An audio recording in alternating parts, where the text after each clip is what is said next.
Sun Tzu was a legendary military strategist in ancient China, and he is the author of the famous book, The Art of War. He was a master of soft power and the father of agile warfare. Whenever possible, he preferred to win without fighting, or, at the very least, to win the easiest battles first. He wrote, "In war, the victorious strategist only seeks battle after the victory has been won." He advised his troops to make your way by unexpected routes and attack unguarded spots. And he further stated, "Military tactics are like water. For water, in its natural course, runs away from high places and hastens downwards. So, in war, the way is to avoid what is strong and strike at what is weak." The teachings of Sun Tzu extend far beyond the field of battle because they are focused on finding the easiest way to achieve a specific goal. His approaches can be applied to everything from business growth and goal setting to weight loss and habit formation. Let's talk about how to apply military strategy to our daily lives. The Art of War by Sun Tzu, translated by Lionel Giles. Please do not forget to subscribe my channel to get more amazing audiobooks. Part 1. Laying Plans 1. Sun Tzu said, "The art of war is of vital importance to the state." 2. It is a matter of life and death, a road either to safety or to ruin. Hence it is a subject of inquiry which can on no account be neglected. 3. The art of war, then, is governed by 5 constant factors to be taken into account in one's deliberations when seeking to determine the conditions obtaining in the field. 4. These are 1. The moral law, 2. Heaven, 3. Earth, 4. The commander, 5. Method and discipline. 5,6. The moral law causes the people to be in complete accord with their ruler, so that they will follow him regardless of their lives, undismayed by any danger. 7. Heaven signifies night and day, cold and heat, times and seasons. 8. Earth comprises distances, great and small, danger and security, open ground and narrow passes, the chances of life and death. 9. The commander stands for the virtues of wisdom, sincerity, benevolence, courage and strictness. 10. By method and discipline are to be understood the marshalling of the army in its proper subdivisions, the graduations of rank among the officers, the maintenance of roads by which supplies may reach the army, and the control of military expenditure. 11. These 5 heads should be familiar to every general. He who knows them will be victorious, he who knows them not will fail. 12. Therefore, in your deliberations, when seeking to determine the military conditions, let them be made the basis of a comparison, in this wise: 13. 1. Which of the 2 sovereigns is imbued with the moral law? 2. Which of the 2 generals has most ability? 3. With whom lie the advantages derived from heaven and earth? 4. On which side is discipline most rigorously enforced? 5. Which army is stronger? 6. On which side are officers and men more highly trained? 7. In which army is there the greater constancy both in reward and punishment? 14. By means of these 7 considerations I can forecast victory or defeat. 15. The general that hearkens to my counsel and acts upon it will conquer. Let such a one be retained in command. The general that hearkens not to my counsel nor acts upon it will suffer defeat: let such a one be dismissed. 16. While heading the profit of my counsel, avail yourself also of any helpful circumstances over and beyond the ordinary rules. 17. According as circumstances are favorable, one should modify one's plans. 18. All warfare is based on deception. 19. Hence, when able to attack, we must seem unable. When using our forces, we must seem inactive. When we are near, we must make the enemy believe we are far away. When far away, we must make him believe we are near. 20. Hold out baits to entice the enemy. Feign disorder, and crush him. 21. If he is secure at all points, be prepared for him. If he is in superior strength, evade him. 22. If your opponent is of choleric temper, seek to irritate him. Pretend to be weak, that he may grow arrogant. 23. If he is taking his ease, give him no rest. If his forces are united, separate them. 24. Attack him where he is unprepared, appear where you are not expected. 25. These military devices, leading to victory, must not be divulged beforehand. 26. Now the general, who wins a battle makes many calculations in his temple ere the battle is fought. The general who loses a battle makes but few calculations beforehand. Thus too many calculations lead to victory, and few calculations to defeat. How much more no calculation at all? It is by attention to this point that I can foresee who is likely to win or lose. Part 2. Waging War 1. Sun Tzu said, in the operations of war, where there are in the field 1,000 swift chariots, as many heavy chariots, and 100,000 mail-clad soldiers, with provisions enough to carry them 1,000 li, the expenditure at home and at the front, including entertainment of guests, small items such as glue and paint, and sums spent on chariots and armor, will reach the total of 1,000 ounces of silver per day. Such is the cost of raising an army of 100,000 men. 2. When you engage in actual fighting, if victory is long in coming, then men's weapons will grow dull and their ardor will be damped. If you lay siege to a town, you will exhaust your strength. 3. Again, if the campaign is protracted, the resources of the state will not be equal to the strain. 4. Now, when your weapons are dulled, your ardor damped, your strength exhausted and your treasure spent, other chieftains will spring up to take advantage of your extremity. Then no man, however wise, will be able to avert the consequences that must ensue. 5. Thus, though we have heard of stupid haste in war, cleverness has never been seen associated with long delays. 6. There is no instance of a country having benefited from prolonged warfare. 7. It is only one who is thoroughly acquainted with the evils of war that can thoroughly understand the profitable way of carrying it on. 8. The skillful soldier does not raise a second levy, neither are his supply wagons loaded more than twice. 9. Bring war material with you from home, but forage on the enemy. Thus the army will have food enough for its needs. 10. Poverty of the state exchequer causes an army to be maintained by contributions from a distance. Contributing to maintain an army at a distance causes the people to be impoverished. 11. On the other hand, the proximity of an army causes prices to go up, and high prices cause the people's substance to be drained away. 12. When their substance is drained away, the peasantry will be afflicted by heavy exactions. 13,14. With this loss of substance and exhaustion of strength, the homes of the people will be stripped bare, and 3/10 of their income will be dissipated, while government expenses for broken chariots, worn-out horses, breastplates and helmets, bows and arrows, spears and shields, protective mantles, draft oxen and heavy wagons, will amount to 4/10 of its total revenue. 15. Hence a wise general makes a point of foraging on the enemy. 1 cartload of the enemy's provisions is equivalent to 20 of one's own, and likewise a single picul of his provender is equivalent to 20 from one's own door. 16. Now in order to kill the enemy, our men must be roused to anger, that there may be advantage from defeating the enemy, they must have their rewards. 17. Therefore in chariot fighting, when 10 or more chariots have been taken, those should be rewarded who took the first. Our own flags should be substituted for those of the enemy, and the chariots mingled and used in conjunction with ours. The captured soldiers should be kindly treated and kept. 18. This is called using the conquered foe to augment one's own strength. 19. In war, then, let your great object be victory, not lengthy campaigns. 20.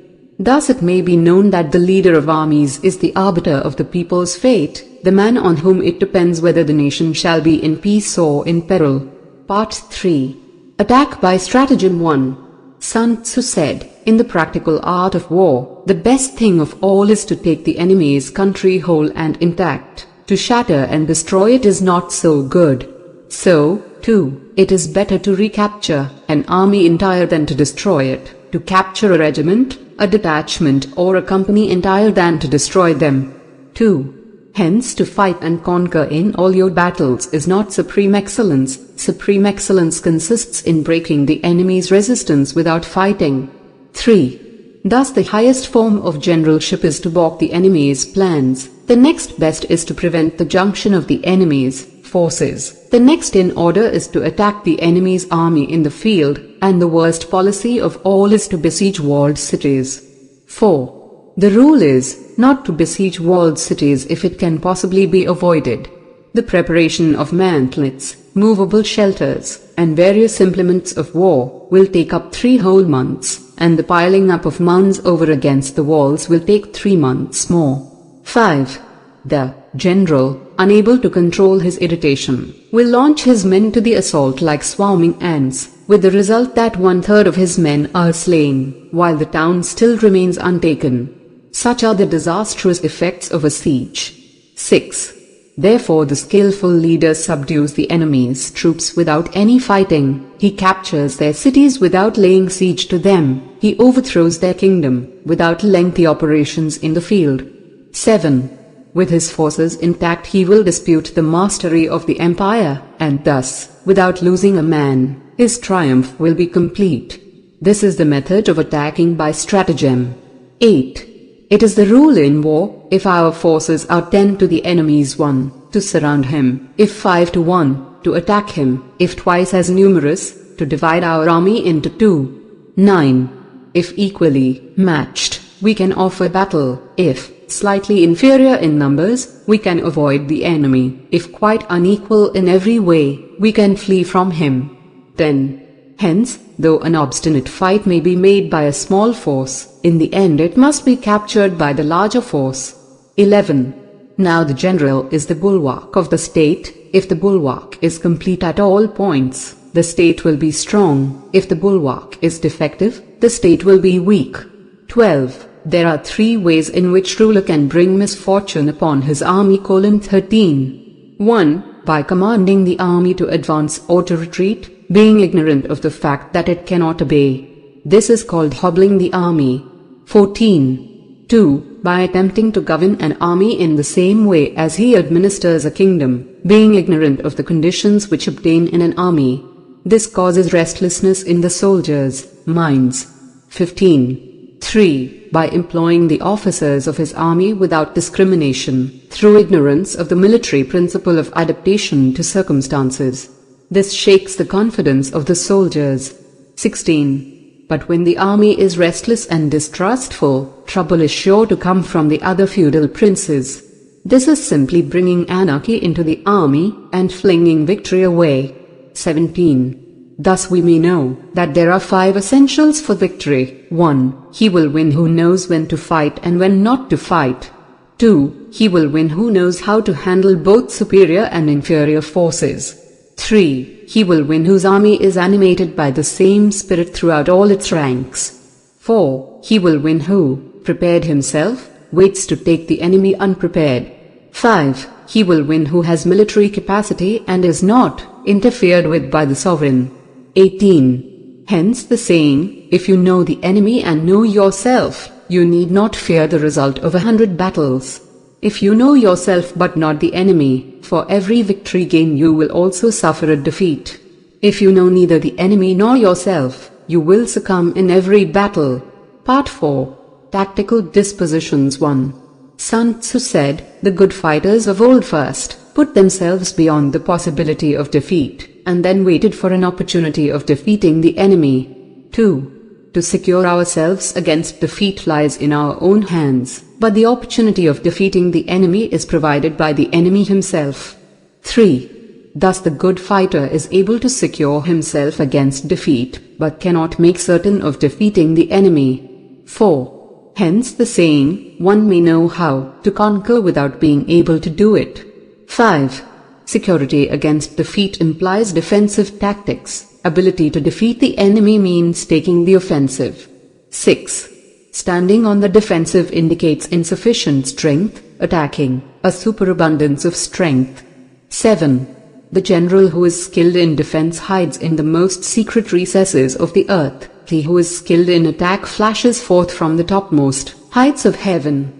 Thus on the one hand we have ability to protect ourselves, on the other, a victory that is complete.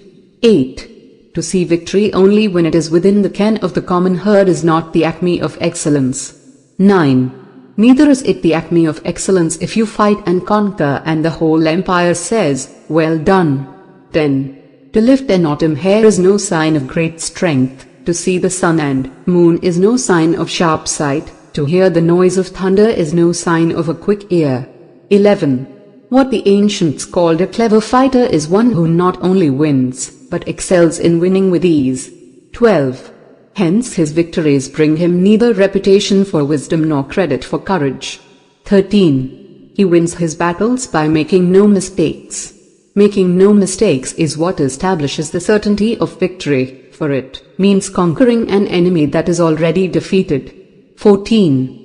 Hence the skillful fighter puts himself into a position which makes defeat impossible, and does not miss the moment for defeating the enemy. 15. Thus it is that in war the victorious strategist only seeks battle after the victory has been won, whereas he who is destined to defeat first fights and afterwards looks for victory. 16. The consummate leader cultivates the moral law, and strictly adheres to method and discipline, thus it is in his power to control success. 17. In respect of military method, we have, firstly, measurement, secondly, estimation of quantity, thirdly, calculation, fourthly, balancing of chances, fifthly, victory. 18. Measurement owes its existence to earth, estimation of quantity to measurement, calculation to estimation of quantity, balancing of chances to calculation, and victory to balancing of chances. 19. A victorious army opposed to a routed one is as a pound's weight placed in the scale against a single grain. 20. The onrush of a conquering force is like the bursting of pent-up waters into a chasm 1,000 fathoms deep. Part 5. Energy 1. Sun Tzu said, "The control of a large force is the same principle as the control of a few men. It is merely a question of dividing up their numbers." 2. Fighting with a large army under your command is no wise different from fighting with a small one. It is merely a question of instituting signs and signals. 3. To ensure that your whole host may withstand the brunt of the enemy's attack and remain unshaken, this is effected by maneuvers direct and indirect. 4. That the impact of your army may be like a grindstone dashed against an egg, this is effected by the signs of weak points and strong. 5. In all fighting, the direct method may be used for joining battle, but indirect methods will be needed in order to secure victory. 6. Indirect tactics, efficiently applied, are inexhaustible as heaven and earth, unending as the flow of rivers and streams, like the sun and moon. They end but to begin anew, like the 4 seasons, they pass away to return once more. 7.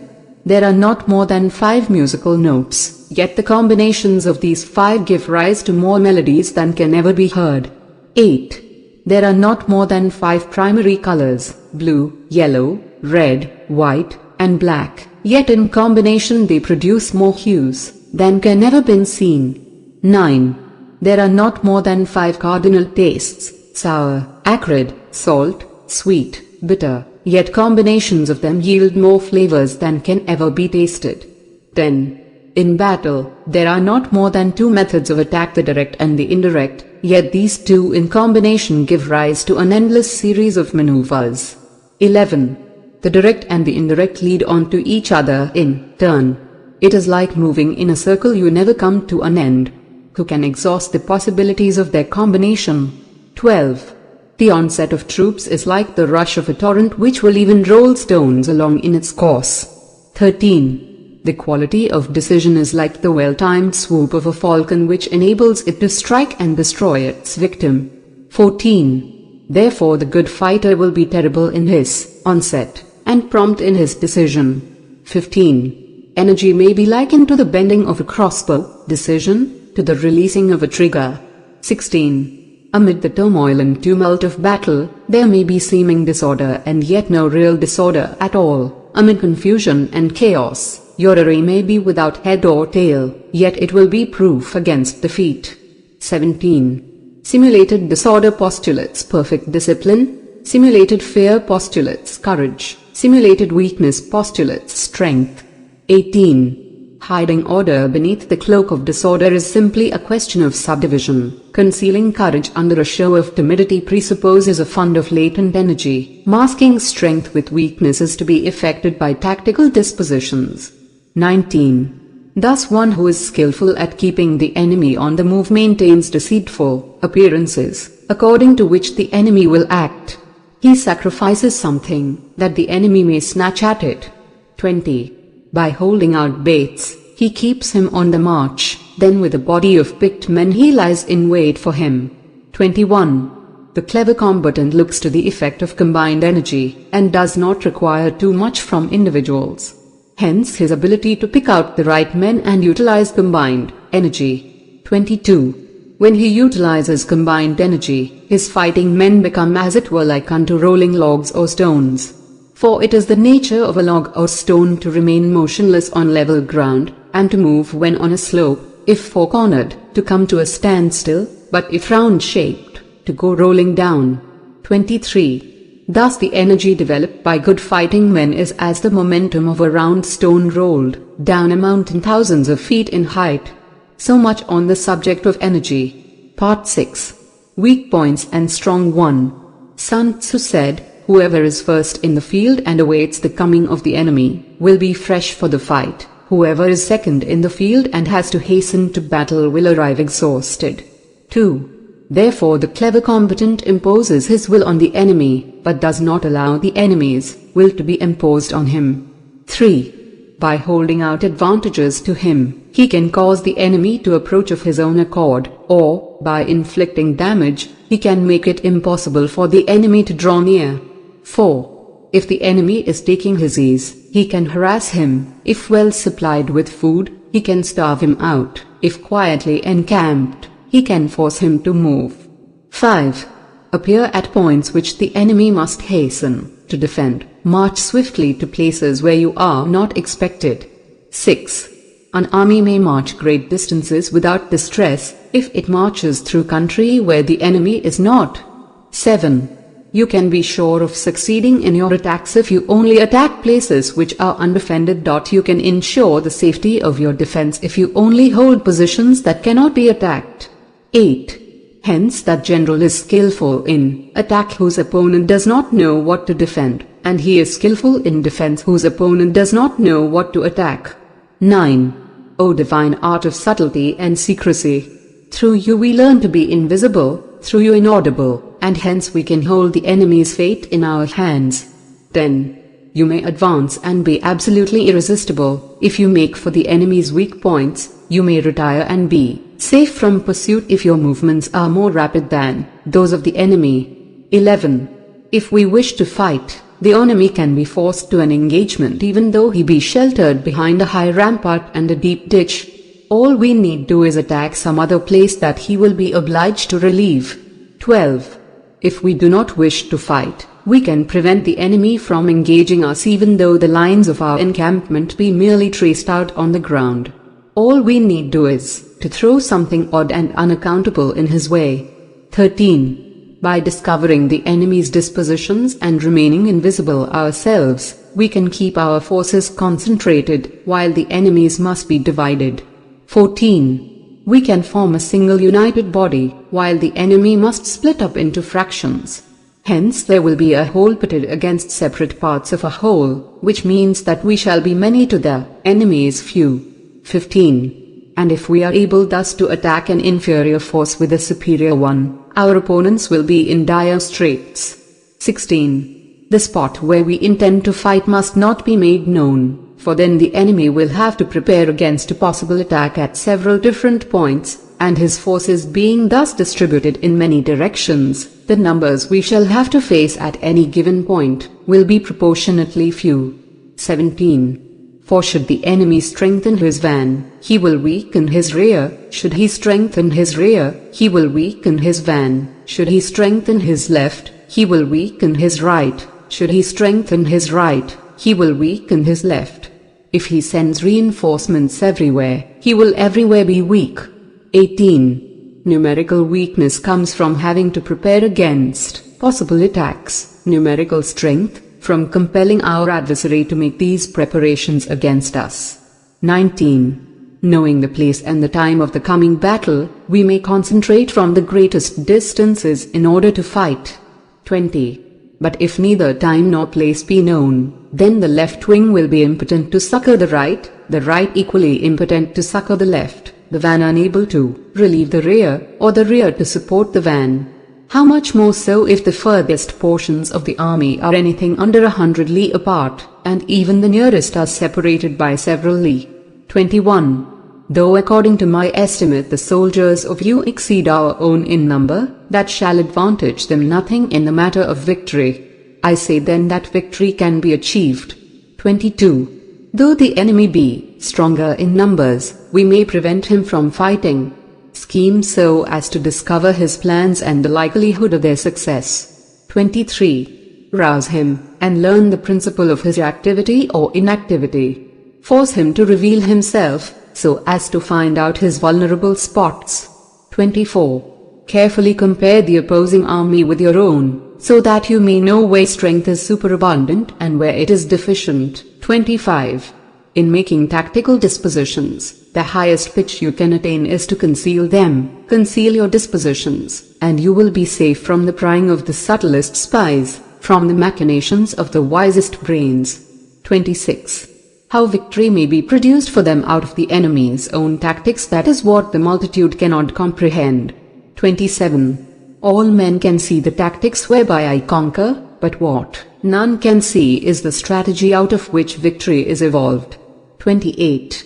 Do not repeat the tactics which have gained you one victory, but let your methods be regulated by the infinite variety of circumstances. 29. Military tactics are like unto water, for water in its natural course runs away from high places and hastens downwards. 30. So in war, the way is to avoid what is strong and to strike at what is weak. 31. Water shapes its course according to the nature of the ground over which it flows. The soldier works out his victory in relation to the foe whom he is facing. 32. Therefore, just as water retains no constant shape, so in warfare there are no constant conditions. 33. He who can modify his tactics in relation to his opponent and thereby succeed in winning, may be called a heaven-born captain. 34. The 5 elements, water, fire, wood, metal, earth, are not always equally predominant. The 4 seasons make way for each other in turn. There are short days and long. The moon has its periods of waning and waxing. Part 7. Maneuvering 1. Sun Tzu said, in war, the general receives his commands from the sovereign. 2. Having collected an army and concentrated his forces, he must blend and harmonize the different elements thereof before pitching his camp. 3. After that comes tactical maneuvering, than which there is nothing more difficult. The difficulty of tactical maneuvering consists in turning the devious into the direct, and misfortune into gain. 4. Thus, to take a long and circuitous route, after enticing the enemy out of the way, and those starting after him, to contrive to reach the goal before him, shows knowledge of the artifice of deviation. 5. Maneuvering with an army is advantageous, with an undisciplined multitude, most dangerous. 6. If you set a fully equipped army in march in order to snatch an advantage, the chances are that you will be too late. On the other hand, to detach a flying column for the purpose involves the sacrifice of its baggage and stores. 7. Thus, if you order your men to roll up their buff coats, and make forced marches without halting day or night, covering double the usual distance at a stretch, doing 100 li in order to wrest an advantage, the leaders of all your 3 divisions will fall into the hands of the enemy. 8. The stronger men will be in front, the jaded ones will fall behind, and on this plan only 1/10 of your army will reach its destination. 9.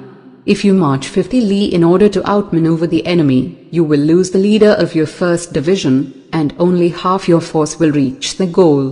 10. If you march 30 li with the same object, 2/3 of your army will arrive. 11. We may take it then that an army without its baggage train is lost, without provisions it is lost, without bases of supply it is lost. 12. We cannot enter into alliances until we are acquainted with the designs of our neighbors. 13. We are not fit to lead an army on the march unless we are familiar with the face of the country, its mountains and forests, its pitfalls and precipices, its marshes and swamps.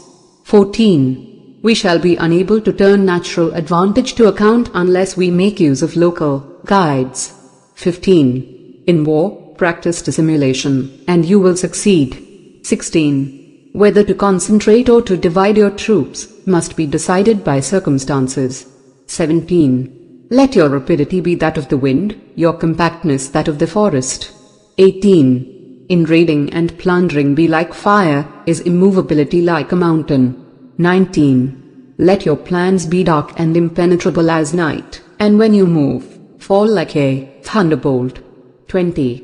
When you plunder a countryside, let the spoil be divided amongst your men. When you capture new territory, cut it up into allotments for the benefit of the soldiery.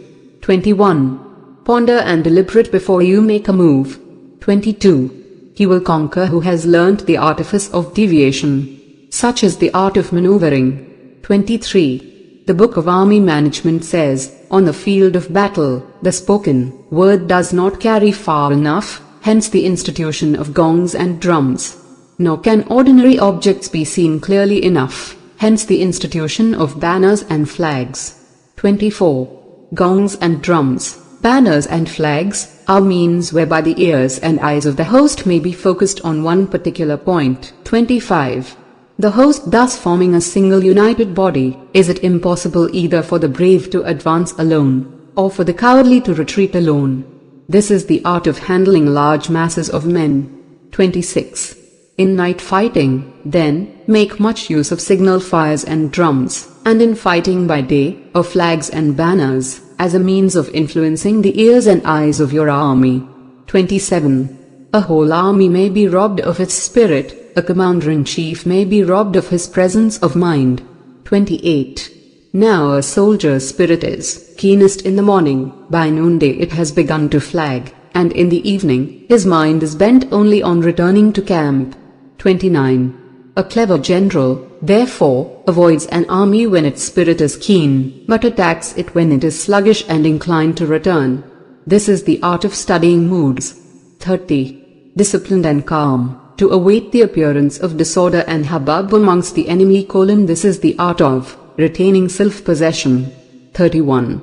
To be near the goal while the enemy is still far from it, to wait at ease while the enemy is toiling and struggling, to be well fed while the enemy is famished. This is the art of husbanding one's strength.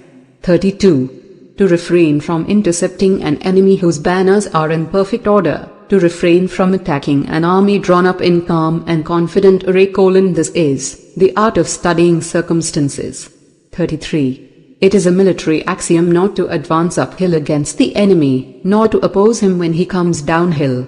34. Do not pursue an enemy who simulates flight, do not attack soldiers whose temper is keen. 35. Do not swallow bait offered by the enemy. Do not interfere with an army that is returning home. 36. When you surround an army, leave an outlet free. Do not press a desperate foe too hard. 37. Such is the art of warfare. Part 8. Variation in Tactics 1. Sun Tzu said, in war, the general receives his commands from the sovereign, collects his army and concentrates his forces too. When in difficult country, do not encamp. In country where high roads intersect, join hands with your allies. Do not linger in dangerously isolated positions. In hemmed-in situations, you must resort to stratagem. In desperate position, you must fight.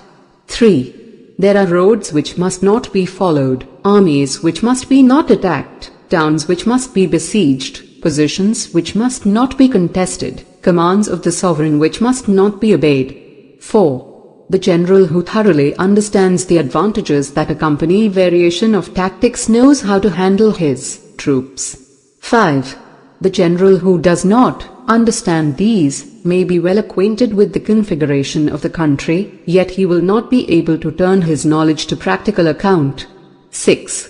So, the student of war who is unversed in the art of war of varying his plans, even though he be acquainted with the 5 advantages, will fail to make the best use of his men. 7. Hence in the wise leader's plans, considerations of advantage and of disadvantage will be blended together. 8. If our expectation of advantage be tempered in this way, we may succeed in accomplishing the essential part of our schemes. 9. If, on the other hand, in the midst of difficulties we are always ready to seize an advantage, we may extricate ourselves from misfortune. 10. Reduce the hostile chiefs by inflicting damage on them, and make trouble for them, and keep them constantly engaged. Hold out specious allurements, and make them rush to any given point. 11. The art of war teaches us to rely not on the likelihood of the enemy's not coming, but on our own readiness to receive him, not on the chance of his not attacking, but rather on the fact that we have made our position unassailable. 12. There are 5 dangerous faults which may affect a general. 1. Recklessness, which leads to destruction. 2. Cowardice, which leads to capture. 3. A hasty temper, which can be provoked by insults. 4. A delicacy of honor which is sensitive to shame. 5. Over-solicitude for his men, which exposes him to worry and trouble. 13. These are the 5 besetting sins of a general, ruinous to the conduct of war. 14. When an army is overthrown and its leader slain, the cause will surely be found among these 5 dangerous faults. Let them be a subject of meditation. Part 9. The Army on the March First. Sun Tzu said, "We come now to the question of encamping the army and observing signs of the enemy. Pass quickly over mountains, and keep in the neighborhood of valleys. 2. Camp in high places, facing the sun. Do not climb heights in order to fight." So much for mountain warfare. 3. After crossing a river, you should get far away from it. 4. When an invading force crosses a river in its onward march, do not advance to meet it in midstream. It will be best to let half the army get across, and then deliver your attack. 5. If you are anxious to fight, you should not go to meet the invader near a river which he has to cross. 6. Moor your craft higher up than the enemy, and facing the sun. Do not move upstream to meet the enemy. So much for river warfare. 7. In crossing salt marshes, your sole concern should be to get over them quickly, without any delay. 8. If forced to fight in a salt marsh, you should have water and grass near you, and get your back to a clump of trees. So much for operations in salt marshes. 9. In dry, level country, take up an easily accessible position with rising ground to your right and on your rear, so that the danger may be in front and safety lie behind. So much for campaigning in flat country. 10. These are the 4 useful branches of military knowledge which enabled the Yellow Emperor to vanquish 4 several sovereigns. 11. All armies prefer high ground to low and sunny places to dark. 12.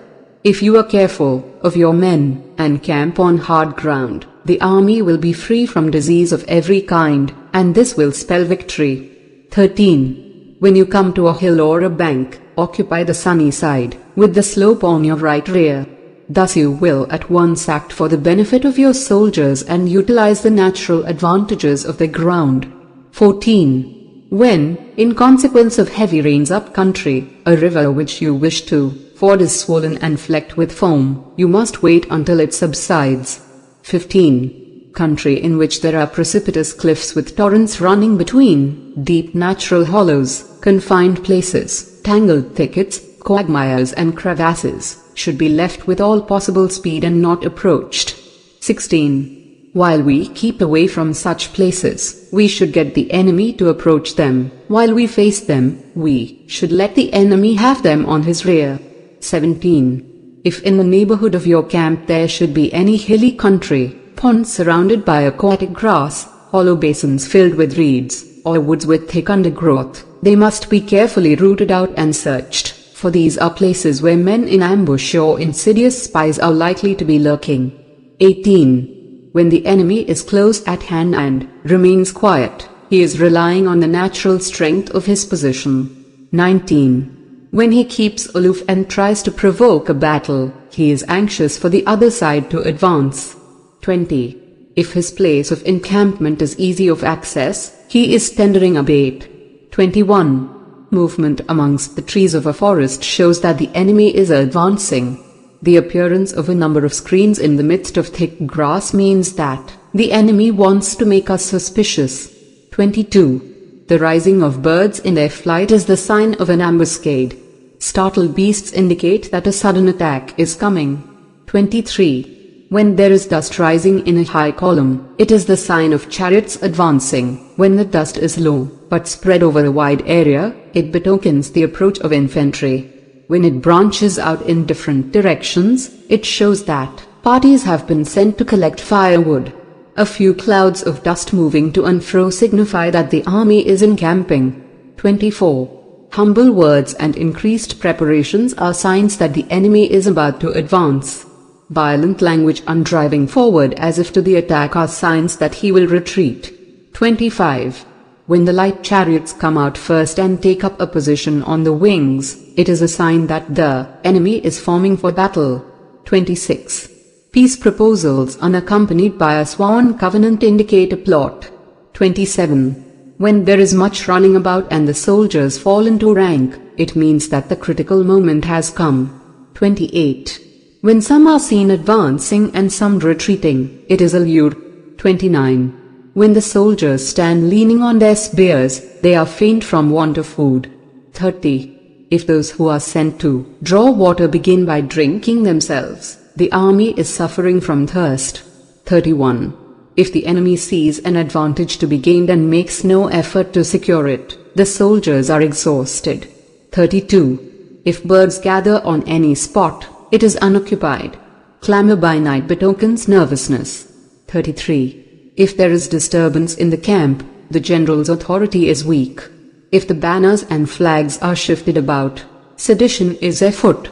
If the officers are angry, it means that the men are weary. 34.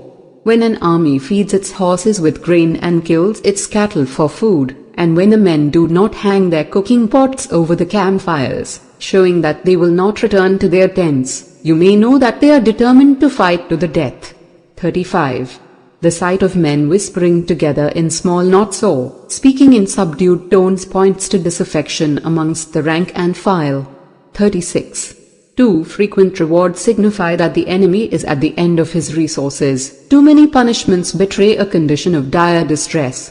37. To begin by bluster, but afterwards to take fright at the enemy's numbers, shows a supreme lack of intelligence. 38. When envoys are sent with compliments in their mouths, it is a sign that the enemy wishes for a truce. 39. If the enemy's troops march up angrily and remain facing ours for a long time without either joining battle or taking themselves off again, the situation is one that demands great vigilance and circumspection. 40. If our troops are no more in number than the enemy, that is amply sufficient. It only means that no direct attack can be made. What we can do is simply to concentrate all our available strength, keep a close watch on the enemy, and obtain reinforcements. 41. He who exercises no forethought but makes light of his opponents is sure to be captured by them. 42. If soldiers are punished before they have grown attached to you, they will not prove submissive, and, unless submissive, then will be practically useless. If, when the soldiers have become attached to you, punishments are not enforced, they will still be unless. 43. Therefore soldiers must be treated in the first instance with humanity, but kept under control by means of iron discipline. This is a certain road to victory. 44. If in training soldiers' commands are habitually enforced, the army will be well disciplined. If not, its discipline will be bad. 45. If a general shows confidence in his men but always insists on his orders being obeyed, the gain will be mutual. Part 10. Terrain 1. Sun Tzu said, we may distinguish 6 kinds of terrain, to wit, 1. Accessible ground, 2. Entangling ground, 3. Temporizing ground, 4. Narrow passes, 5. Precipitous heights, 6. Positions at a great distance from the enemy. 2. Ground which can be freely traversed by both sides is called accessible. 3. With regard to ground of this nature, be before the enemy in occupying the raised and sunny spots, and carefully guard your line of supplies. Then you will be able to fight with advantage. 4. Ground which can be abandoned but is hard to reoccupy is called entangling. 5. From a position of this sort, if the enemy is unprepared, you may sally forth and defeat him. But if the enemy is prepared for your coming, and you fail to defeat him, then, return being impossible, disaster will ensue. 6. When the position is such that neither side will gain by making the first move, it is called temporizing ground. 7. In a position of this sort, even though the enemy should offer us an attractive bait, it will be advisable not to stir forth, but rather to retreat, thus enticing the enemy in his turn. Then, when part of his army has come out, we may deliver our attack with advantage. 8. With regard to narrow passes, if you can occupy them first, let them be strongly garrisoned and await the advent of the enemy. 9. Should the army forestall you in occupying a pass, do not go after him if the pass is fully garrisoned, but only if it is weakly garrisoned. 10. With regard to precipitous heights, if you are beforehand with your adversary, you should occupy the raised and sunny spots, and there wait for him to come up. 11. If the enemy has occupied them before you, do not follow him, but retreat and try to entice him away. 12. If you are situated at a great distance from the enemy, and the strength of the 2 armies is equal, it is not easy to provoke a battle, and fighting will be to your disadvantage. 13. These 6 are the principles connected with earth. The general who has attained a responsible post must be careful to study them. 14. Now an army is exposed to 6 several calamities, not arising from natural causes, but from faults for which the general is responsible. These are 1. Flight, 2. Insubordination, 3. Collapse, 4. Ruin, 5. Disorganization, 6. Rout. 15. Other conditions being equal, if one force is hurled against another 10 times its size, the result will be the flight of the former. 16. When the common soldiers are too strong and their officers too weak, the result is insubordination. When the officers are too strong and the common soldiers too weak, the result is collapse. 17. When the higher officers are angry and insubordinate, and on meeting the enemy give battle on their own account from a feeling of resentment, before the commander-in-chief can tell whether or no he is in a position to fight, the result is ruin. 18. When the general is weak and without authority, when his orders are not clear and distinct, when there are no fixed duties assigned to officers and men, and the ranks are formed in a slovenly haphazard manner, the result is utter disorganization. 19. When a general, unable to estimate the enemy's strength, allows an inferior force to engage a larger one, or hurls a weak detachment against a powerful one, and neglects to place picked soldiers in the front rank, the result must be rout. 20. These are 6 ways of courting defeat, which must be carefully noted by the general who has attained a responsible post.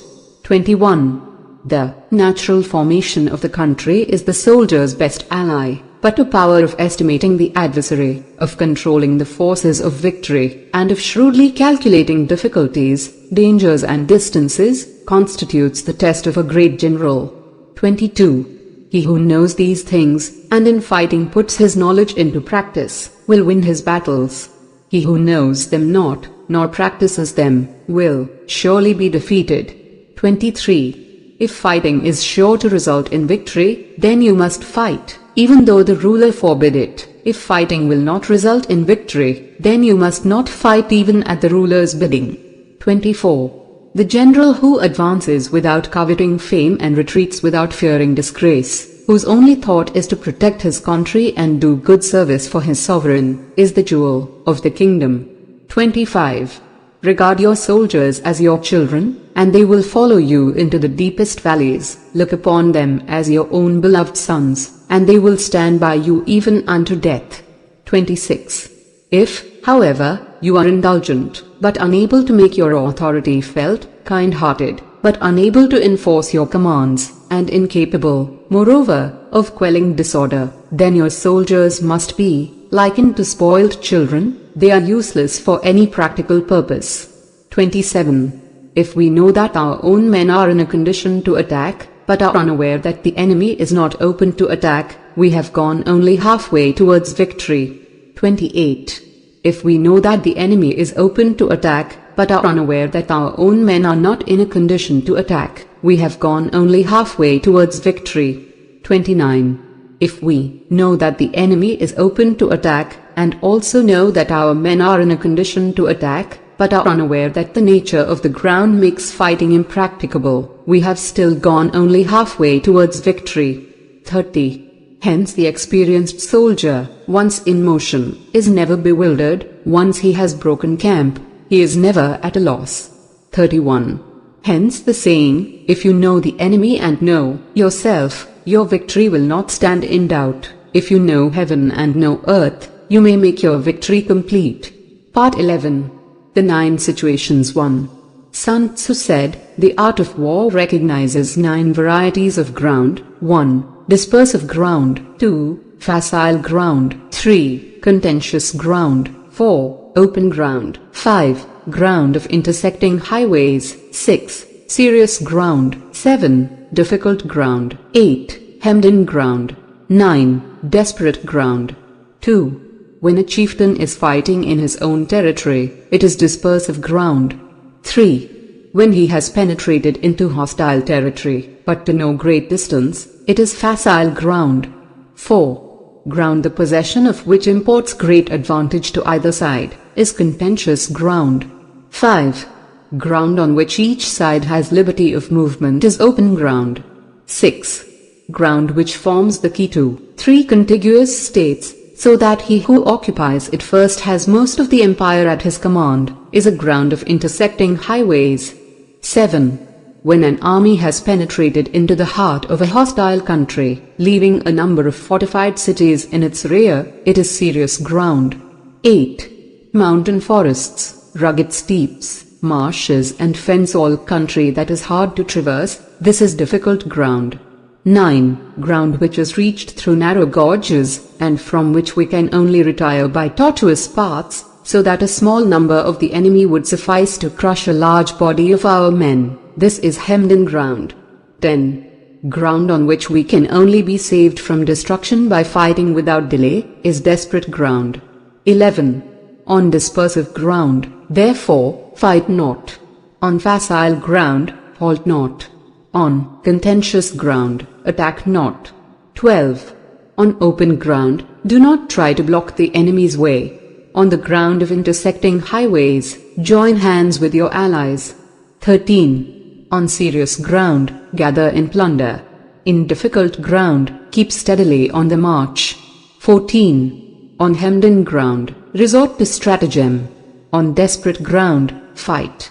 15. Those who were called skillful leaders of old knew how to drive a wedge between the enemy's front and rear, to prevent cooperation between his large and small divisions, to hinder the good troops from rescuing the bad, the officers from rallying their men. 16. When the enemy's men were united, they managed to keep them in disorder.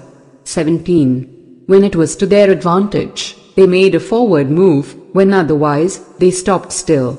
18. If asked how to cope with a great host of the enemy in orderly array and on the point of marching to the attack, I should say, begin by seizing something which your opponent holds dear, then he will be amenable to your will. 19. Rapidity is the essence of war. Take advantage of the enemy's unreadiness, make your way by unexpected routes, and attack unguarded spots. 20. The following are the principles to be observed by an invading force. the further you penetrate into a country, the greater will be the solidarity of your troops, and thus the defenders will not prevail against you. 21. Make forays in fertile country in order to supply your army with food. 22. Carefully study the well-being of your men, and do not overtax them. Concentrate your energy and hoard your strength. Keep your army continually on the move, and devise unfathomable plans. 23. Throw your soldiers into positions whence there is no escape, and they will prefer death to flight. If they will face death, there is nothing they may not achieve. Officers and men alike will put forth their uttermost strength. 24. Soldiers when in desperate straits lose the sense of fear. If there is no place of refuge, they will stand firm. If they are in hostile country, they will show a stubborn front. If there is no help for it, they will fight hard. 25. Thus, without waiting to be marshaled, the soldiers will be constantly on the qui-vive. Without waiting to be asked, they will do your will. Without restrictions, they will be faithful. Without giving orders, they can be trusted. 26. Prohibit the talking of omens, and do away with superstitious doubts. Then, until death itself comes, no calamity need be feared. 27. If our soldiers are not overburdened with money, it is not because they have a distaste for riches. If their lives are not unduly long, it is not because they are disinclined to longevity. 28. On the day they are ordered out to battle, your soldiers may weep, those sitting up bedewing their garments, and those lying down, letting the tears run down their cheeks. But let them once be brought to bay, and they will display the courage of a Chu or a Kui. 29. The skillful tactician may be likened to the Shuai-Januri. Now the Shuai-Jan is a snake that is found in the Sichuan mountains. Strike at its head, and you will be attacked by its tail. Strike at its tail, and you will be attacked by its head. Strike at its middle, and you will be attacked by head and tail both. 30. Asked if an army can be made to imitate the Shuai-Jan, I should answer, yes. For the men of Wu and the men of Yu are enemies. Yet if they are crossing a river in the same boat and are caught by a storm, they will come to each other's assistance just as the left hand helps the right. 31. Hence it is not enough to put one's trust in the tethering of horses, and the burying of chariot wheels in the ground. 32. The principle on which to manage an army is to set up one standard of courage which all must reach. 33. How to make the best of both strong and weak, that is a question involving the proper use of ground. 34. Thus the skillful general conducts his army just as though he were leading a single man, willy-nilly, by the hand. 35. It is the business of a general to be quiet and thus ensure secrecy, upright and just, and thus maintain order. 36. He must be able to mystify his officers and men by false reports and appearances, and thus keep them in total ignorance.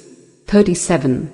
By altering his arrangements and changing his plans, he keeps the enemy without definite knowledge. By shifting his camp and taking circuitous routes, he prevents the enemy from anticipating his purpose. 38. At the critical moment, the leader of an army acts like one who has climbed up a height and then kicks away the ladder behind him. He carries his men deep into hostile territory before he shows his hand. 39. He burns his boats and breaks his cooking pots. Like a shepherd driving a flock of sheep, he drives his men this way and that, and nothing knows whither he is going. 40. To muster his host and bring it into danger: this may be termed the business of the general. 41. The different measures suited to the 9 varieties of ground, the expediency of aggressive or defensive tactics, and the fundamental laws of human nature, these are things that must most certainly be studied. 42. When invading hostile territory, the general principle is that penetrating deeply brings cohesion, penetrating but a short way means dispersion. 43. When you leave your own country behind and take your army across neighborhood territory, you find yourself on critical ground. When there are means of communication on all 4 sides, the ground is one of intersecting highways. 44. When you penetrate deeply into a country, it is serious ground. When you penetrate but a little way, it is facile ground. 45. When you have the enemy's strongholds on your rear and narrow passes in front, it is hemmed-in ground. When there is no place of refuge at all, it is desperate ground. 46. Therefore, on this dispersive ground, I would inspire my men with unity of purpose. On facile ground, I would see that there is close connection between all parts of my army. 47. On contentious ground, I would hurry up my rear. 48. On open ground, I would keep a vigilant eye on my defenses. On ground of intersecting highways, I would consolidate my alliances. 49. On serious ground, I would try to ensure a continuous stream of supplies. On difficult ground, I would keep pushing on along the road. 50. On hemmed-in ground, I would block any way of retreat. On desperate ground, I would proclaim to my soldiers the hopelessness of saving their lives.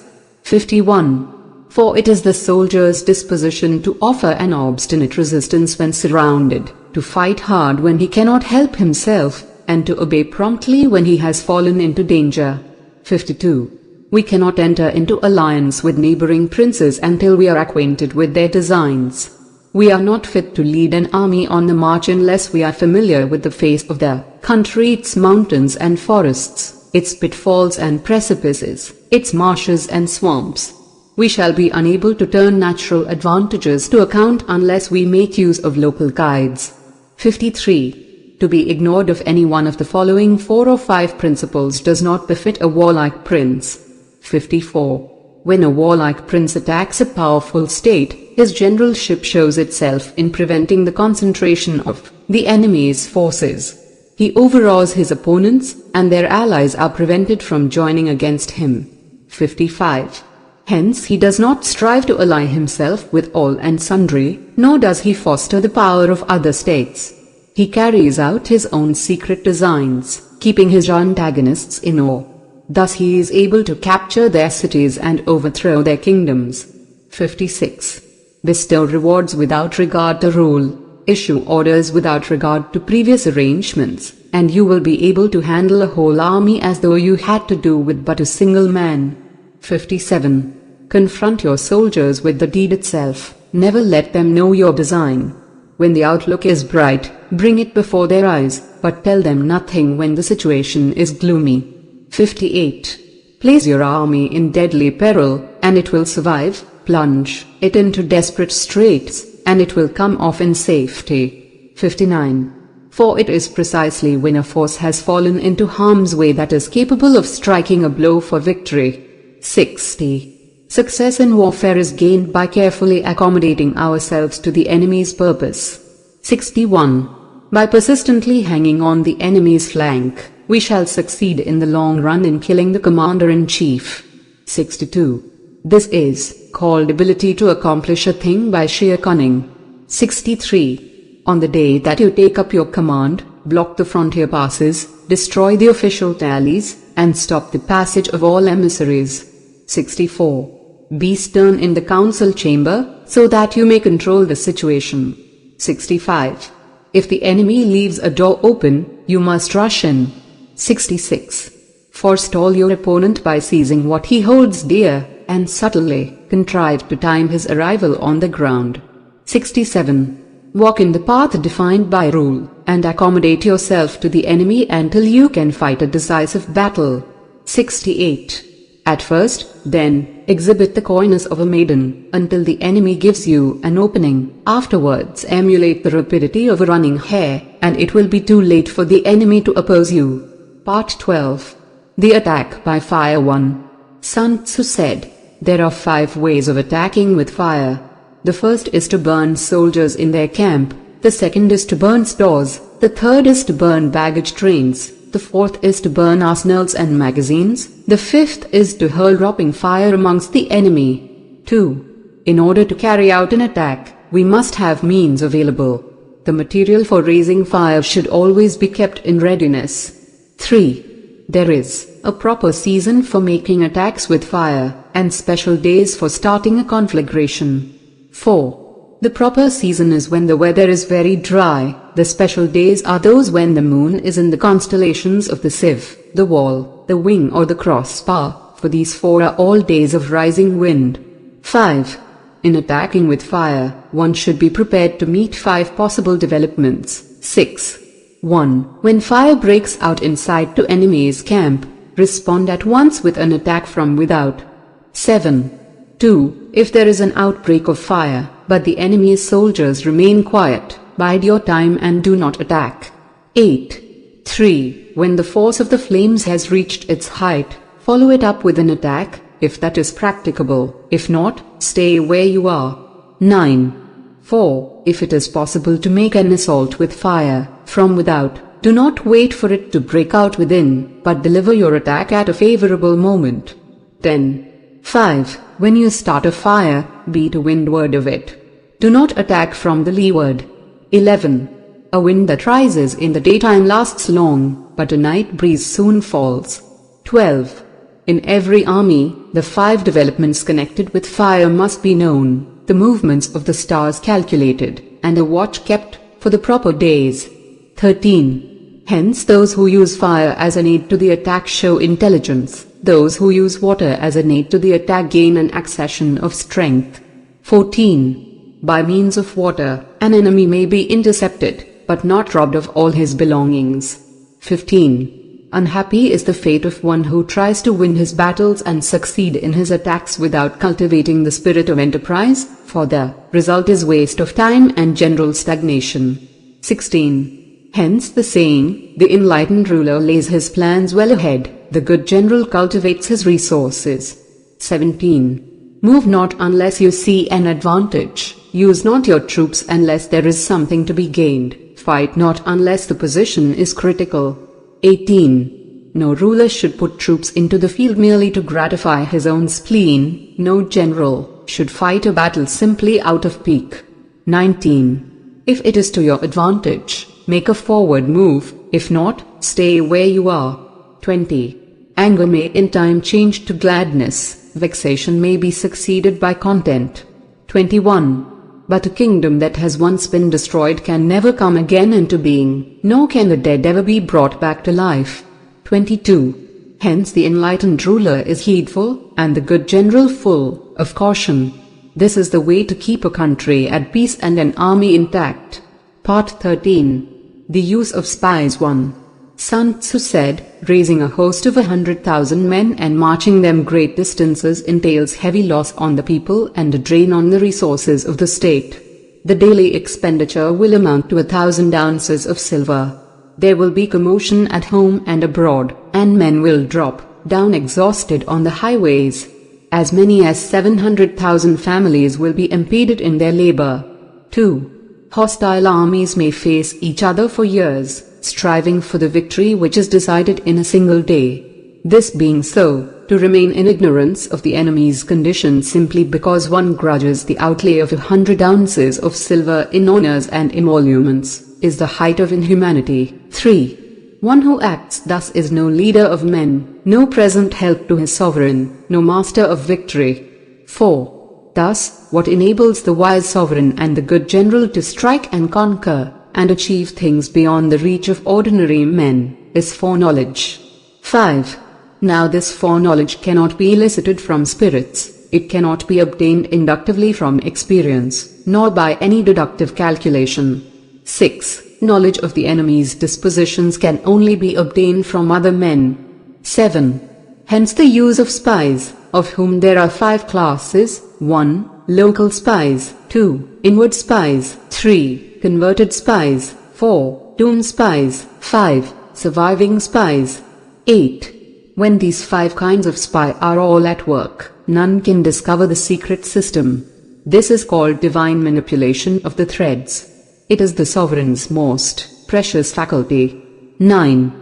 Having local spies means employing the services of the inhabitants of a district. 10. Having inward spies, making use of officials of the enemy. 11. Having converted spies, getting hold of the enemy's spies and using them for our own purposes. 12. Having doomed spies, doing certain things openly for purposes of deception, and allowing our spies to know of them and report them to the enemy. 13. Surviving spies, finally, are those who bring back news from the enemy's camp. 14. Hence it is that which none in the whole army are more intimate relations to be maintained than with spies. None should be more liberally rewarded. In no other business should greater secrecy be preserved. 15. Spies cannot be usefully employed without a certain intuitive sagacity. 16. They cannot be properly managed without benevolence and straightforwardness. 17. Without subtle ingenuity of mind, one cannot make certain of the truth of their reports. 18. Be subtle, and use your spies for every kind of business. 19. If a secret piece of news is divulged by a spy before the time is ripe, he must be put to death together with the man to whom the secret was told. 20. Whether the object be to crush an army, to storm a city, or to assassinate an individual, it is always necessary to begin by finding out the names of the attendants, the aides-de-camp, and doorkeepers and sentries of the general in command.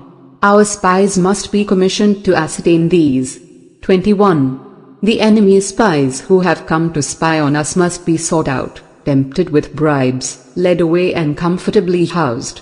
Thus they will become converted spies and available for our service. 22. It is through the information brought by the converted spy that we are able to acquire and employ local and inward spies. 23. It is owing to his information, again, that we can cause the doomed spy to carry false tidings to the enemy. 24. Lastly, it is by his information that the surviving spy can be used on appointed occasions. 25. The end and aim of spying in all its 5 varieties is knowledge of the enemy, and this knowledge can only be derived, in the first instance, from the converted spy. Hence it is essential that the converted spy be treated with the utmost liberality. 26. Of old, the rise of the Yin dynasty was due to Aicha, who had served under the Xia. Likewise, the rise of the Chu dynasty was due to Luya, who had served under the Yin. 27. Hence it is only the enlightened ruler and the wise general who will use the highest intelligence of the army for purposes of spying, and thereby they achieve great results. Spies are a most important element in warfare, because on them depends an army's ability to move. The end